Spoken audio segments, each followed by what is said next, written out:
Hello and welcome to Matchday Live here on Fox's Hub, live from King Power Stadium. I'm currently stood in the Kop where there'll be a giant tifo today to celebrate 140 years of history at this fantastic football club. It's a beautiful goal! What about that one with his left foot? It goes to a brilliant David Watson scored! Leicester City are in dreamland now! It's Claridge, he's in!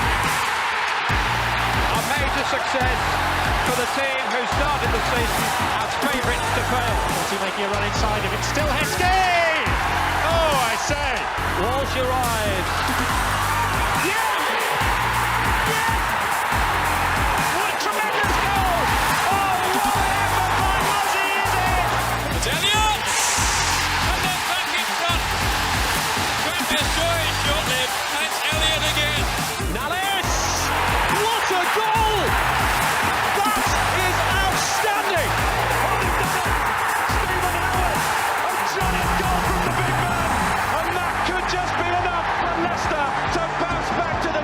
This is Wood, and that is a thunderbolt, the sort of goal that tells you you're on your way to the championship. Hammond has a go, and Cambiaso has equalised. What an incredible turnaround! The ball in behind Damian Vardy. It's 11. It's heaven for Jamie Vardy. Good enough to get Chelsea twisting and turning, and good enough and great enough to score an outstanding goal. And Wes Morgan heads it in. Leicester hit back like champions. Dr. Volley in! Leicester City have a second goal! The most famous of wins. Southampton 0, Leicester City 9. Ricardo Pereira! And the story's not over yet in Europe. Vardy! Slammed into the roof of the net! Look at the scenes in the away end! Leicester are straight back up to the Premier League! And Tielemans is going to hit it, and hit it beautifully! What a shot from Yuri Tielemans! FA Cup winners for the very first time. They have blown their rivals away. They have blown us all away in truth. The amazing Leicester City!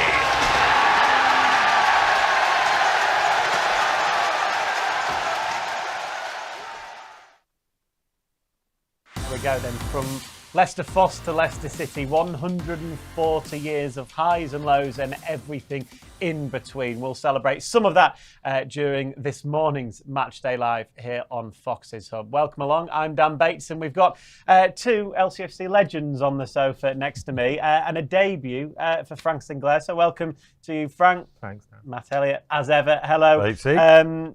You made the montage, didn't you, there? A couple of times, Matt, which is always nice for you to see. But I did, even indeed. watching that, Frank, you must be proud to have been a part of this club's rich history. Yeah, absolutely. And I was even proud, even though I wasn't really associated to the club. But when you see those pictures of lifting the Premier League, it was incredible. Like, I watched it from afar as a fan. And, you almost couldn't believe what you were seeing. Great memories. Safe to say, Frank, you're a legend on and off the pitch. Yeah. Leicester City. We don't need to go there today, do we? Yeah, I think we might stick with on the field exactly. today. In my book, anyway. How have you been anyway? We know you've done a podcast with Matt and Jerry. That should come out hopefully in the new year, which is a fantastic listen. Have you been keeping busy doing lots of different things? Yeah, I've been doing a bit of media since I left my role at Doncaster Rovers last season. I was at Doncaster for the last 3 years as a coach within the academy and in and around the first team as well, previously to that. And then just been looking at the next opportunity, and in between that time I've been doing some media stuff and some football business as well. So it's kept me busy, and my appetite's growing to get back on the grass and get coaching again. So for me, it's the next best thing. So looking forward to doing that again. Yeah, before you get back on the grass, it'd be nice to have you back a few more times with us on the sofa. Obviously, you're used to this. You've done a lot of this with today's opponent's Chelsea, which is quite a nice turn of events. Yeah, absolutely. For when I first, started going down the leagues and playing at Huddersfield Town and Lincoln City and stuff, I'd started to get into the media there, and I was doing a lot of Chelsea TV with Jason Cundy, who does TalkSport now. great media guy himself and others. And yeah, I really used to enjoy it. Going down to Stamford Bridge, very similar format to what you see here at Leicester TV, and obviously we can get our teeth into the tactics of today's game and obviously the result and the performance as well. Yeah, hopefully, Matt, we'll be seeing a Leicester City victory today, two of Frank's former teams. And you kind of feel like they need it. We'll talk about team news in just a moment, and there's been some bad news, obviously, this week. A win today and 3 points would just lift everything, would galvanise everything, wouldn't it? Yeah, well, it'd be a huge boost, wouldn't it? I mean, it would be quite surprising, I think, for a lot of people's point of view.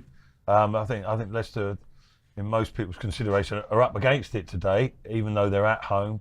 But Chelsea in very decent form under Maresca. We know how good he is, and he's seems to be bonding. Frank can tell us probably more in a bit, but bonding those players together pretty well. And it hasn't surprised me how well they've started off because of Maresca's qualities. But it's a different scenario for Leicester City. Yeah, like you mentioned there, but we'll see the team in due course. But a few injuries, etc., and points have been difficult to come by. But they've battled away hard and hung in games, and it's going to be a little bit more of the same, I think, today, really. Yeah, let's get all of that team news then straight away, starting from a Leicester City point of view. As Matt has rightly said, their injuries a big issue now with the Foxes, not least to, well, one of last season's star men, of course, Abdul Fatawi. We know he is out and will miss the rest of the season with an ACL injury. Bilal El Khanous, we think, will be on the right-hand side, maybe the left. We'll find out when the teams line up. He comes in for him. There's 4 changes from the team that lost at Old Trafford. In come El Khanous, McAteer, Caleb Akoli, as well as Jamie Vardy. So it's Mads Hermansen in goal, Christiansen, Fass, Akoli and Justin. Winks and Samare, the 2 midfielders, with Ndidi as well. We expect him to be the one bombing on into that role. We've seen him do both under Enzo Maresca of last season and Steve Cooper this. Casey McAteer will come off the left-hand side and Bilal El Khanous off the right. As we said, it could be either one of those two. And then Jamie Vardy, of course, the captain today, up top for the Foxes. On the bench, Danny Ward, Connor Cody, Luke Thomas, Hamza Chowdhury, Oliver Skipp, Bobby De Cordova-Reid, Steffi Mavididi, Jordan Ayew, who himself had an injury scare while on international duty, and Patson Daka. Fantastic to see him. Hopefully we see his first minutes of the season as he returns, of course, from his own injury. From a Chelsea point of view, as we said, we'll be able to get more insight a little bit later on from Frank on what to expect from Chelsea. They make 3 changes to the team that drew with Arsenal just before the international break. Perhaps the most surprising is seeing Neto out. João Felix, he is on the left-hand side for Chelsea today. No spot either for Reece James. He's picked up an injury as well. There's a number of ex-Leicester players to look out for, including, of course, Enzo Maresca. Right, it's Sanchez in goal, Cucurella, Badiashile, Colwill and Fofana across the back 4. Caicedo and Fernandes will be the 2 holding midfielders, with Felix, Palmer and Madueke supporting Nicholas Jackson, who's made a really good start to the season. Your eyes might have been drawn to one of those names, of course, on the bench there, Kiernan Dewsbury Hall. I said Fatawi was one of the heroes of last season. Kiernan Dewsbury Hall, very much the main man, wasn't he, last season, as the Foxes made their promotion bid back to the Premier League. He found himself on the bench for his new club, Chelsea. All of that will come a little bit later on Matchday Live, but we will just concentrate on the fact that it's the first time here at King Power Stadium Leicester, Matt, are able to celebrate 140 years of this football club. Leicester Foss it was at the start of this month, played their first game against Syston Foss, won 5-0, and the rest is history, as they say. Good bit of research there, Daniel, as usual. But yeah, listen, it's incredible, isn't it? I'm fortunate enough sometimes to take youngsters from international countries around the stadium here on tours, and you get a chance to look at the history aspect of the club, and they can't believe that how much history there is in English football. You see the old steel toe cap boots downstairs in the cabinets there, and the footballs that look more like Christmas puddings than footballs. But and you see the old photos around the stadium as well, and as ex-players or as anyone in the modern era, you reflect on it and you think about what's gone on before you, and so much has gone. I mean, 140 years is incredible. You can't even really picture it in the 1800s. What it was actually like. Really, you see the odd image, don't you?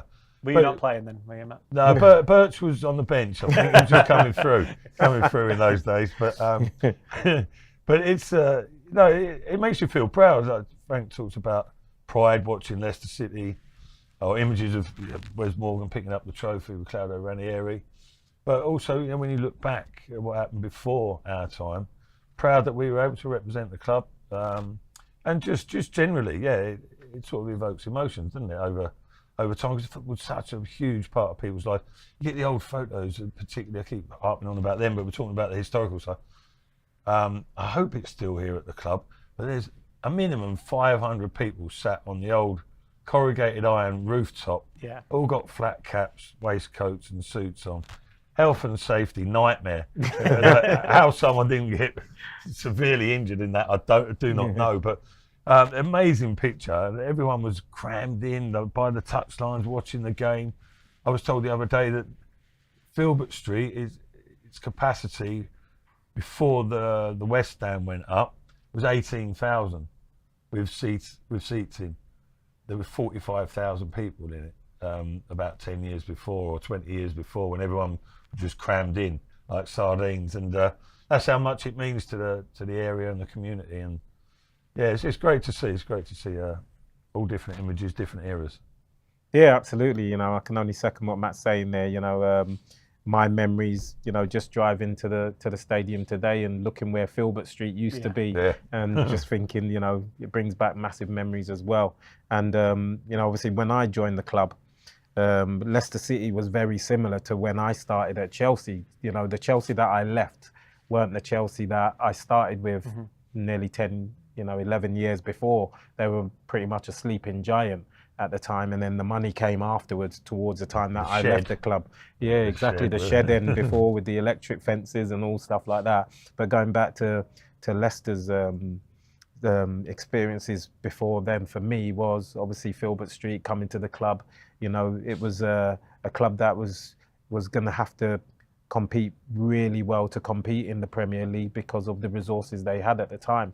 And obviously, part of moving into the new stadium, which was the Walkers before King Power, and all that experience is brilliant to look back at. Did you get the sense as soon as you joined the club just what it means to the community and the people and the family feel? I mean, Matt, you're not from Leicester. You felt that. You two were players. You obviously felt that. I'm a staff member, but I felt that. I'm not from Leicester, but you get a sense of what it does mean. Yeah, absolutely. Especially when I lived across the road from the Holiday Inn. Like, I had an apartment in town, and so you're in amongst it all the time. Every time I walked out my apartment, I'd have a conversation with someone that would approach me as a Leicester fan and saying, how well we're doing and looking forward to what we're going to do through the season, and obviously buzzing about Martin O'Neill and the players that were coming to the club at the time. I think, when I signed, then it kick-started us really signing Premier League pedigree players for this football club as well. And it moved on from there. So yeah, I was right in the mix when it comes to the community and stuff and being around it. Yeah, I think it's weird, really, when you ask that question about Leicester City, and because I think most clubs, like, they are the hub of the sort of community, aren't they? They're certainly a big talking point and a big focus for everyone. But I don't know. I didn't play for too many Premier League clubs, but coming to Leicester, it did seem to have, maybe because it's a one club city, I don't know, it sort of had that affinity with the supporters, with the everyday people around town as well. And other players have said that subsequently as well, haven't they? Like Wes Morgan, the lads who won the Premier League. Listen, success breeds affinity as well, doesn't it? You have an affection for the club and vice versa. But the boys who won the Premier League and the FA Cup, they've stayed at the club for quite a long time. They say that they've never experienced anything else like that elsewhere. But I don't know if it's just those certain individuals, but it's never dull at Leicester, that's for sure. No. One way or another, there's always been something happening. Certainly, well, before me and you's time, Frank. In the days of Alan Birchnell, and then Walshy when he first came to the club. That period there, they were yo-yoing left, right, and centre, up and down, and all over the place, weren't they? And then obviously since our day and onwards, it's always been eventful, to say the least. Yeah, and you always had a good time off the pitch as well. And yeah, on and off the pitch. Yeah, yes, absolutely. Why not? Right, some of the on-the-pitch moments for you then, Frank. Let's concentrate on yourself individually. You had some really good moments, didn't you, in a Leicester City shirt? We've got a few of your goals as well, which we can look through and take a trip down memory lane. But do you, forgetting the club aspect of it, and just purely from a playing point of view, playing alongside Matt, alongside Jerry, who we'll speak to in a moment, it must have been a great group to be a part of and a great team to be a part of. Yeah, absolutely. I mean, I always say to people that ask me about it that I didn't really start defending until I joined Leicester City, because I had the privilege of playing for Chelsea with the players I played with. You're probably defending for 15 to 20% of a game, whereas I came to Leicester, and no disrespect to the players, but we had to work our socks off and hang in there. Yeah, we had to, and show spirit, and that's what Martin O'Neill brought to the football club. Was he knew how to sign personalities, people that would fit into a structure and a squad and a unity that, if you didn't have that, we wouldn't be successful. So that's what I mean when I say, when I come to the club, that's when I really started defending. But, played with some terrific players. When you think about, what sort of careers your Neil Lennons went on to have, your Robbie Savages, your Emil Heskey and players like that. Guppy playing for England and etc. Only the once, mind you. Yeah, only the once. Yeah, he joined an elite group there, but very good players, but just not household names. When I first came in, that was the first thing that became household names because of the time that we spent in the Premier League. But yeah, I came here to win things. Quick one, Frank. Sorry, jumping in. Just coming to my mind there. But you were with Muzzy at Chelsea, weren't you? Yes. Did you see Muzzy making it? Well, I think he could have made an even bigger name for himself. Muzzy, he was a class player, wasn't he? Top player. Yeah. But when he was at Chelsea, did you see that? Saw that ability in Muzzy. Yeah, absolutely. I couldn't get my head around why we let him go. Yeah. Because there wasn't an abundance of young players coming through as midfielders either. Yeah. So it wasn't like, we were making way. I think, a Jody Morris or someone like that was pretty far down the line. So he wasn't making space for someone like a Jody Morris to come through or anybody like that. So I was really surprised. And I think it was purely a financial, Muzzy was probably one of the first youngsters to go for real good money, 750 grand at the time for him. For someone that come through the academy, would have been looked at as really good money. Right. So he was probably one of the first to do it around that era. And then obviously there was a lot of players that left the club afterwards. But Muzzy was certainly acknowledged by the players that was at Chelsea at the time, that he was a quality player. You saw it in training every day. So no one was surprised to see what he went on to do when he obviously come to Leicester as well. Right, before we move on and start concentrating on today's game, the small matter of Enzo Maresca's return, have you got a favourite memory, a favourite goal or time that you look back at in particular? Me personally, it always reverts back to winning things. So obviously winning the League Cup, Matty, the hero on the day with a couple of goals. But, playing in big games at Wembley are always your favourite things. But on a personal one, then probably the 1-2 with Emil Heskey for I think it was the League Cup goal against Birmingham. I think was probably one of my best goals I scored in my career. Oh, there you go. Oh, there you go. Yeah, probably one of my best goals. I remember that. Yeah. Slick. Yeah, so that was probably one of my best goals that I remember at Leicester. And I just felt, after this goal, I felt it settled me down as a player at the club. 98 will that have been, yeah, exactly. So loved the finish, good little 1-2. I knew Heskey had that in the locker. Thought you was going to give it the eyes there, Frank. You just panicked and boomed it, didn't you? Laces, mate. Laces. Head down laces. And smash it as hard as you can. If that was in training, he'd have been stepped over and walked in and headed it over the line. But that was probably technically my favourite goal at the club. A nice young Jerry Taggart as well on the picture behind you there. Yeah, Well, young Celebrating as well. anyway. yeah. There's That's top me player. at the top left, isn't it? Yeah, just behind. Is it you? Aren't it? Looks Certainly like not the one with the hair. Tommy Yeah. Wright, yeah. Tommy Wright as well. Yeah, good player. Jerry was obviously as well. You know, we had 4 top class centre halves really. When you think about Tags, Walshy, Matty, and myself. But I think Martin O'Neill, when he brought me in, he did mention that he wanted to play with a back three and he wanted me to be the right side. But there was competition for places, and Jerry was always going to get in the team because Walshy spent a lot of time suspended anyway, didn't he? So Yeah. we never Or had that. injured. But you're all injured, so yeah, recovering. Well, sometimes we fit all 4 of us in. You played. Yeah, I wing played back, didn't right you? wing back at times as well, and obviously Jerry played on the Tags played on the right sometimes, or the 3 of you a couple Yeah, of well, times. I'd go on the right and Tags in the middle, or Yeah, or we'd something switch it like around, that. yeah. But yeah, no, it was Good brilliant times. to be around. Yeah. Good times. Right, let's fast forward then to 2024. We'll get a quick recap of Leicester City's team news in particular. 4 changes from the team that lost out at Old Trafford a couple of weeks ago. It seems like a long time ago, doesn't it, there, before the international break, of course. An ill-timed international break, really, if you think about it from a Fox's point of view, particularly from Abdul Fattah's point of view. We'll talk about him in just a moment. He will miss the rest of the season. Huge blow to Steve Cooper and a huge blow to Abdul personally as well, of course. Do you see it being that way, Matt, with McAteer left, El Khanous right? Could it be the other way round? What are you maybe expecting to see? Yeah, I'll tell you more than likely like that. I mean, when you first hear about Fattah being injured, and then there was mentioned that Ayew also and Vardy, people weren't quite clear what the situation was because obviously he missed the last game from injury.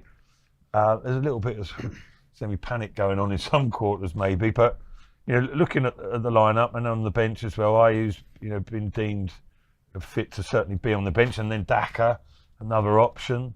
Mavididi, he's fit to be selected and not in the team, which some people might question and raise eyebrows at, but also on the flip side you say, well, listen, the team must be relatively strong if Mavididi's on the bench. But I think yes, it will be like that. You look at it and think maybe there's not too much natural width there, but that can be. We expect Casey to bring that. Well, Casey's predominantly right-footed, isn't he? He can go on the outside, and he can stretch up opponents. He can run all day. He's not electric in terms of pace, but he works hard and he's willing and he's durable. Khanous, the way Steve Cooper sets it up, Khanous or Buonanotte, whoever it is, even less so when it's Fattah, they come in and make almost like a box in the midfield. It's like it will be Ndidi and Khanous playing like 2 number 10s almost, and James Justin, he'll come up and provide the width. That will be the plan. Whether he'll get the opportunity to get forward regularly is another thing, because Chelsea bring their qualities, don't they? But that will be the intention, I think, pretty much. So, I think Leicester supporters need to be as positive as possible, because not all is done and dusted. What are we now? 35 minutes before kick-off. There's a little bit of negativity about, because it's natural enough because of the injuries, but football can be a funny game at times. Yeah, just looking at those pictures there, Enzo Fernandez warming up in his snood. We've just seen the Leicester players come out. Conditions don't look great. It looks very blustery, very rainy. Well, driving here, I thought to myself, looking at the weather and that could impact the game. Yeah. When you look at the Chelsea players, the way they want to play, the comforts they have as a football club, not many of them will be looking forward to going out there today, especially if it's like snowing, a bit sleety and all that. So that don't strike me as the characters that Chelsea have got in that young group that roll their sleeves up and let's get the job done anyway today. So it could be a good day for Leicester. But one thing that, you look at Leicester's team lineup today, and I just look at it and I just think to myself, you can't give goals away today. Which Leicester have done this season, given cheap goals away. When you come up against a team like Chelsea, the 2 centre halves, Faze and Akoli, I like the partnership. I think they work really well together. They've got all the strengths and they've got pace. They've got mobility and they're strong, combative centre halves. But they've got a rick in them as well. Yeah, giving a cheap goal away. Can't afford to do that against Chelsea. They've got to defend properly as a unit today to give themselves a chance to stay in the game for as long as possible, because Chelsea can see goals, but they score a lot of goals as well if you give them cheap opportunities. So it'd be interesting to see how that goes. Yeah, I think that's been the biggest downfall for Leicester. Really, has been. Yeah, I wouldn't say they played scintillatingly well, but numerous times we've heard both the manager and players and ourselves say, "Listen, they didn't play too bad there." Yeah. But at both ends of the pitch, Leicester are not going to score regularly hatfuls of goals. So they need to keep their defence, as supremely tight as possible. Be focused, communication, disciplined, as professional as possible, and that hasn't been the case enough. And like Frank mentions that, and correctly so. Not just the two centre halves. Obviously, they are key elements, but right across the defensive line. Yeah, let's hear from one of those defensive players then, James Justin. Has been speaking to the cameras ahead of this game, of course, with Chelsea earlier in the week. He was asked about Leicester's first 11 games of the season, as well as reuniting, kind of, with Enzo Maresca. Yeah, there or thereabouts. I feel like we have a lot of ambition as a team and as a club, but at the same time, you have to be realistic, as the quality between the Championship and the Premier League is obviously quite a big difference, and you have to take the points where you can get them, and obviously to be in the position that we're in now is kind of a steady start, I would say. A reunion this weekend with your former manager Enzo Maresca at Chelsea. How do you reflect on your time under him last season, the promotion season? Yeah, it was an amazing time for me and everyone at the club, obviously bouncing straight back up after a disappointing relegation the season before. And it was a good season, as I said, and the joy to play under him and play in that team that we had last year. And obviously that he's moved on now, and we have to get on with this season and things like that. But it'll be nice to see him and the coaching staff again. Injuries are part of a footballer's life. You've had your fair share, like others as well. But I mean, do you feel like you're really grabbing hold of your career again now? Yeah, definitely. I feel like injuries can derail your career and set you off path, but it's down to you and obviously how you recover to those injuries. Obviously, some people have just got really bad luck, and hopefully I'm clear of that, and hopefully I can stay fit for the rest of the season and help us do our job. Survival has to be the number one priority, I'm sure. Where do you think you are on that journey? Yeah, I feel like we're definitely just scratching the surface. There's only been 10 or 11 games, I think, so far, and I think we're in 15th, so it's been a steady start. We're looking forward, definitely, and we have goals other than obviously staying in the league, which is first and foremost, but until we're in the later parts of the season, it's hard to say. That was James Justin there, speaking ahead of this game with Chelsea in particular. Obviously, Matt, just the start that they've made. There have been points probably that haven't been won that should have been, but there have been points that have been won that maybe they were quite fortunate to get them. Do you see Leicester where they are is about right, do you think? Yeah, I think so overall, really. We were talking before coming on air about the tightness of the league pretty much throughout, really. I mean, the top two, there's a bit of a gap, and after that, a couple of wins or a couple of losses, it can be drastic changes in your league position. A game or two ago, it looked quite, I wouldn't say comfortable for Leicester, but there was a little bit of a gap, and they were to the bottom three, but all of a sudden, that's closed a little bit, and things were to go wrong. You just have to deal with the pressure, don't you? It's there, ifs, buts, and maybes. You can be positive and look above yourself and think, right, well, lads, if we win Saturday, we can end up in the top half of the league. But conversely, if you lose, you're going to end up in the bottom three. So it's that finer line.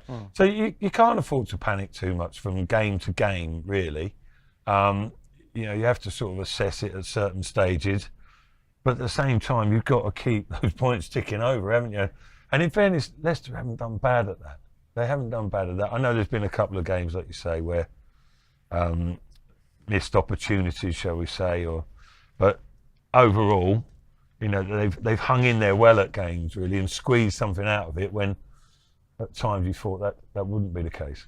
They've scored 1 goal in each of their home games. Leicester, in their 5 home games, they've scored once, which obviously they got a 1-0 win against Bournemouth in there, a couple of draws as well, and a couple of defeats. It's one of those where they think, right, okay, is that where the issue is? Is it not scoring enough, particularly here at home? Well, if you keep clean sheets at home, then it's not an issue, is it? But generally, you when you play in the Premier League, you probably need to score more than 1 goal to probably win a game. Yeah. You know, being your home record, you'd want it to be more impressive than just the 1 goal at home in each game. So, you know, that would be something that they'll be looking to improve today, Leicester. And like we touched on earlier, like Chelsea do give you chances. You know, they create a lot of chances, but they also, you know, give you the opportunity to create chances for your team as well. So, you know, there'll be opportunities for Leicester to get at Chelsea and see how successful they can be doing that. But, you know, like we've touched on already, they have to keep it tight. Yeah, let's get the perspective then of Jerry Taggart. He's on co-commentary duty for us. Good afternoon now. We are just past 12 o'clock. Jerry, good afternoon to you. Are you looking forward to this one? I'm sure you want to say hello to Frank, and you'll be in agreement with him that keeping it tight is going to be imperative today. Yeah, well, I seem to repeat myself every game, don't I? Good afternoon, chaps. Obviously, that goes to Frank, not you, Matt, because let's just say I've seen enough of you lately, but obviously always a pleasure to see me old Feelings teammate mutual, son. Feelings mutual. Cheers, big man. So yeah, Dan, in fairness, you know, Chelsea are coming here today expecting to control the game. We know how Maresca goes about setting his team out, and Leicester are going to have to deal with that, and they're going to have to concentrate and defend like a team who are in this for the long haul, because you're expecting Chelsea to control the game.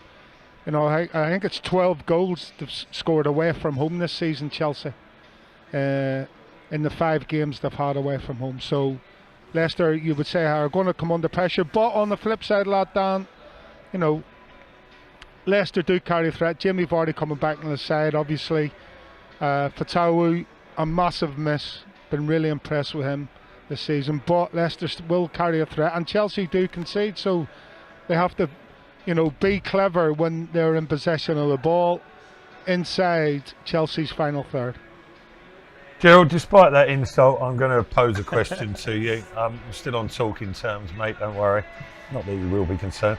Yeah, just we're sort of mulling over the way the game may well go, but I mean, Chelsea, I think most people, as you've mentioned, they're expected to be the dominant team.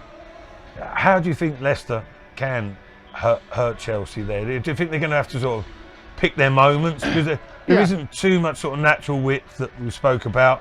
James Justin can maybe give that getting forward, but I'll let you answer it anyway. But how do you think Leicester can hurt Chelsea? I think, you know, going back to what we've seen from Maresca last season, is they get exposed at the back.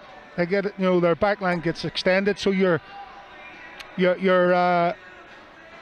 almost having to play a counter-attacking style of football, even though you're at home. And with that, you're going to have to do that quickly and precisely, because, as we know, as I said before, Chelsea will leave gaps at the back because they're so intent on controlling the game in the forward areas, and so things have to happen very, very quickly indeed, and very, very precisely. And, you know, to be able to do that, they're going to have to defend stoutly for the duration of this game, Matt. Jerry, Frank here, mate. You all right? Yes, Pat. Yeah, yes, good man. Just a quick one. How? Because for me, you know, most of the time that I've watched Chelsea this season, which I've seen quite a bit of them, if Cole Palmer plays well, Chelsea play well.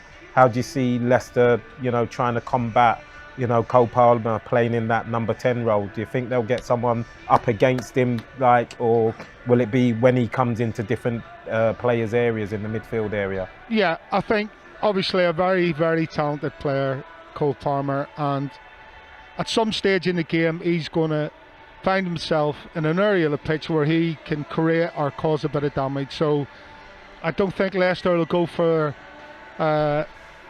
one in particular player doing a marking job on him. I think it's important though that if he is in a dangerous area, or say on the edge of the final third, or in and around the edge of the box, then pressure has to be put upon him. And I don't mean just willy-nilly pressure. I mean they have to go with an idea of how you're going to stop this guy from producing the goods. I think that's vitally important, because without a doubt he is their main threat going forward. We'll just have to see, but there has to be a plan to try and stop him playing or should I say creating stuff inside the box. It's going to be very difficult, Frank. Yeah. That's the bottom line. We know that, but hopefully, Steve Cooper has a plan for that. Yeah, it'll be interesting, because I was at Anfield a few weeks ago, just before the England games, and I was at that Chelsea-Liverpool game, and Liverpool out of possession went man for man. Okay. So they went man for man all over the pitch and stopped Chelsea from playing. Now a team that good, showing Chelsea that respect, that they're going to go man for man for them. So it'd be interesting to see how Leicester, look at coping with him today. Yes, we'll take a close look at Chelsea in just a moment. Thank you very much, Jerry. We'll hear from you when you're on commentary duty in about 15 minutes or so. He'll be alongside John Dunn for today's game. Let's get a quick reminder of today's team news, starting, of course, with the Foxes. Steve Cooper makes 4 changes from the team that lost against Manchester United before the international break. A couple of them are enforced, of course. Abdul Fattawu being the big miss. He is out for the rest of the season. It's Hermansen in goal, Christiansen, Fass, Akoli and Justin across the back 4. Winks and Samare in midfield with Ndidi. Casey McAteer and El Khanous are supporting Jamie Vardy. From a Chelsea point of view, as we just heard from both Frank and Jerry there, their main man pretty much is Cole Palmer. There's no getting away from that fact. They make a couple of changes themselves. Enzo Maresca, of course, in charge of Chelsea. Joao Felix being on the left-hand side, that being one of their main changes.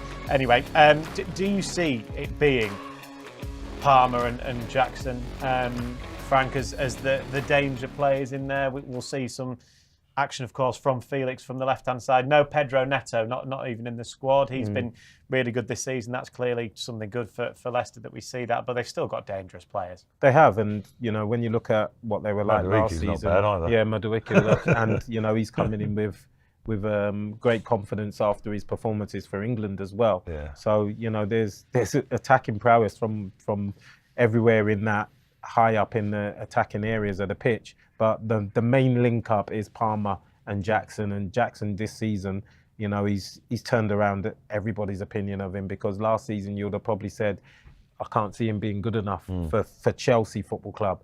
But he certainly has changed opinions, such as this man that we're seeing here as well. He's been unbelievable since the European Championships. He's come back to Chelsea, a different player as well.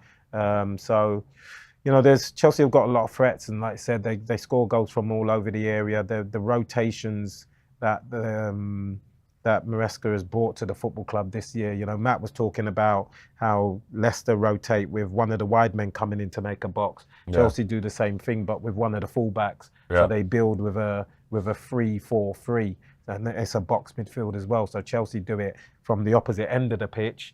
But still create. I was going to ask you that, Frank. I don't know how much you saw Leicester last year, obviously under the influence of Maresca. Yeah. And then Maresca now at Chelsea. Do you see any differences in how they go about their play?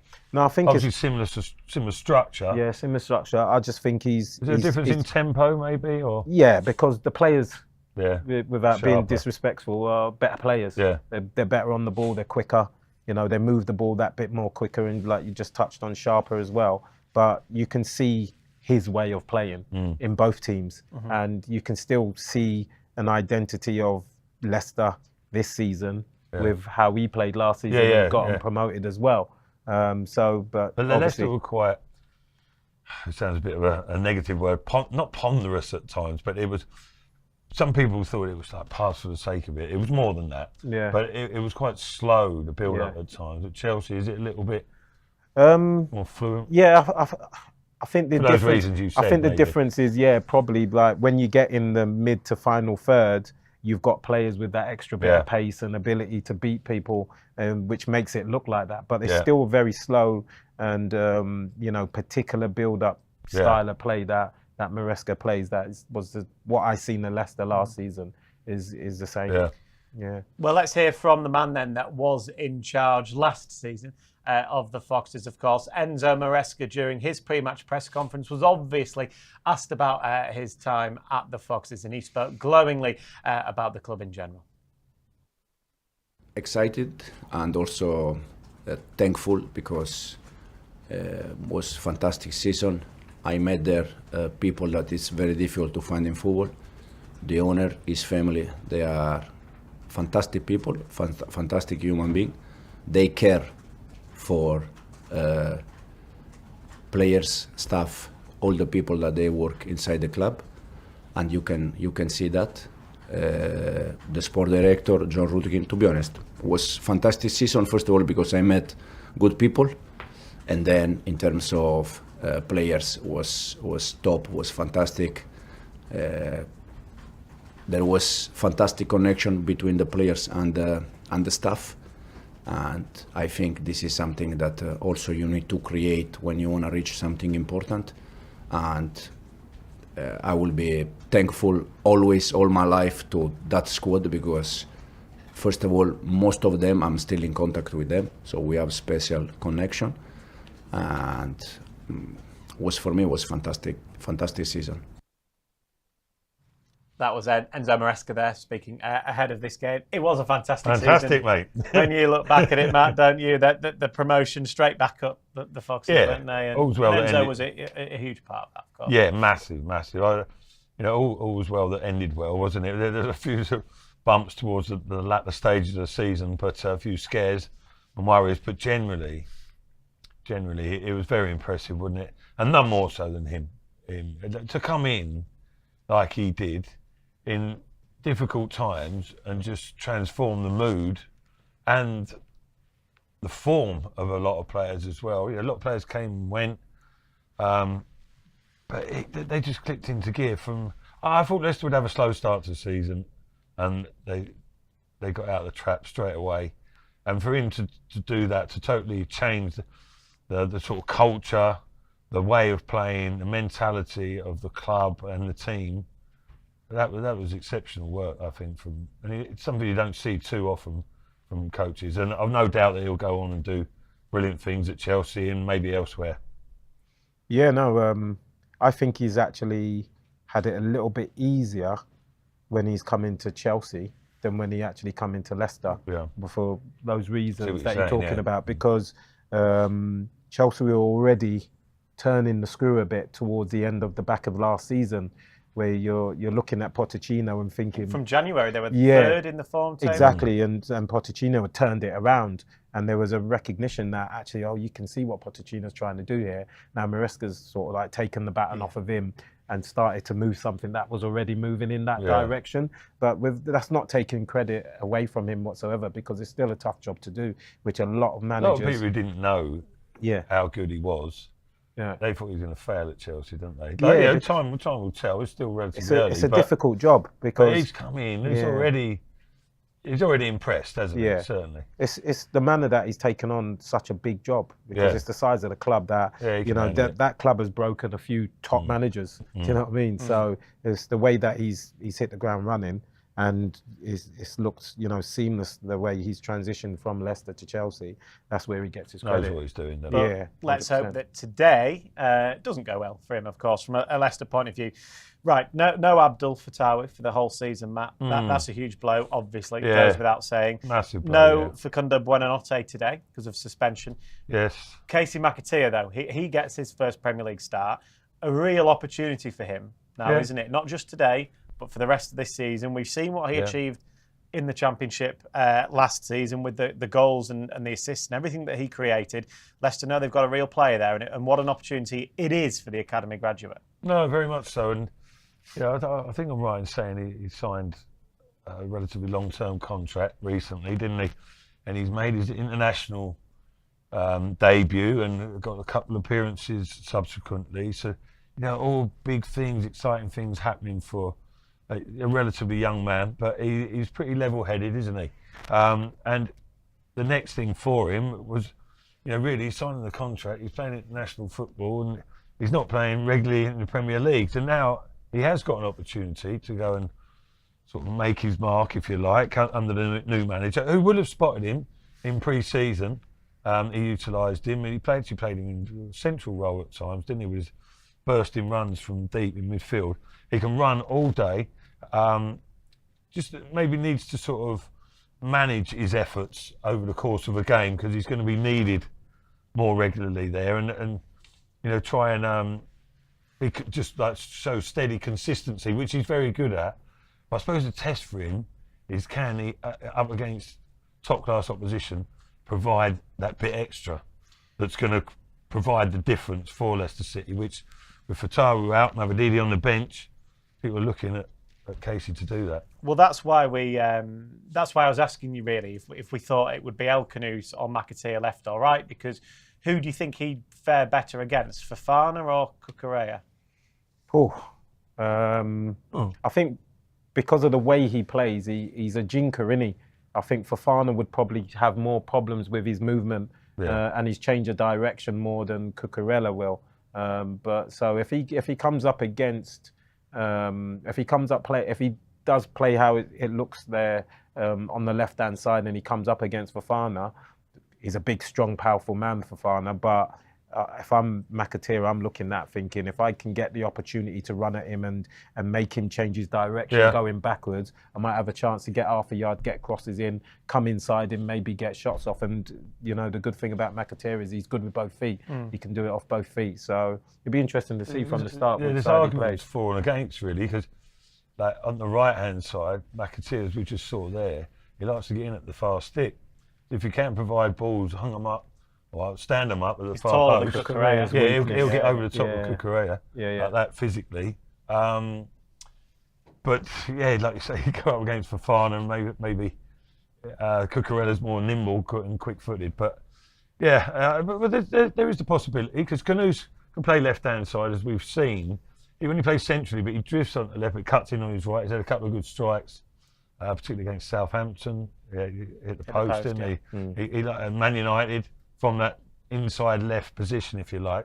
So there is, there are options there for Cooper to mix it about within the game itself. Yeah, final points quickly from the both of you. Big game for Leicester. There is the whole Maresca thing that does add to it. These players will want to get one over on their old manager, and it's a big chance today to like I said at the very top of the show, just galvanise and get a bit of belief and happiness back here again. Yeah, that's the incentive for the players. Also, that's the incentive for Maresca as well. He'll be asking a favour of his players today. I don't want to come back here and lose, by the way, lads. So come on, do me a favour today. We've had managers that have asked us that before. So that does happen, does it? Well, of course it does. Yeah. Of course it does. They want you to help them out. I don't think Maresca will be the type to say that, mate. Do you not think? Yeah, I think it happens. It does, doesn't it? Like certain managers we played under here without. No, I totally. Just looking at how he is behind the scenes. I think he's 100% in that change rooms. He's saying, lads, I'm back at my old place today. We can't lose today. I guarantee you. Yeah. I agree, to be fair. Yeah, no, he'll definitely be thinking that. But I'm not sure whether he's quite a classy individual, isn't he? He likes to have everything polished and professional anyway and slick. But I don't know, whichever way works. But I think for Leicester, they've got to feed off this sort of occasion, I think, Leicester, a little bit. You sensed it. It's an early kick-off. There was a big crowd outside there, a couple of hours before kick-off. You can sense it. Chelsea coming to town, big occasion. Leicester needs to sort of use that big match feel, if you like, to energise themselves as well, because it's going to be hard work out there. Conditions are nasty. Make that work in their favour. Get in their faces a little bit when they can. Not throughout. It's not going to be able to do that throughout the duration of the game. But and seize the moments, really, and you get some fire in their belly, which Leicester have shown pretty much throughout this season so far. Yes, coming up next, we have full match commentary then, as Matt and Frank have both rightly said then. Hopefully this could be a really good game of football between Steve Cooper's Leicester City and Enzo Maresca's Chelsea. Kiernan Dewsbury Hall has a spot on the bench, of course. Casey McAteer, speaking of academy graduates, starts today. We've got full commentary coming up next of Leicester against Chelsea.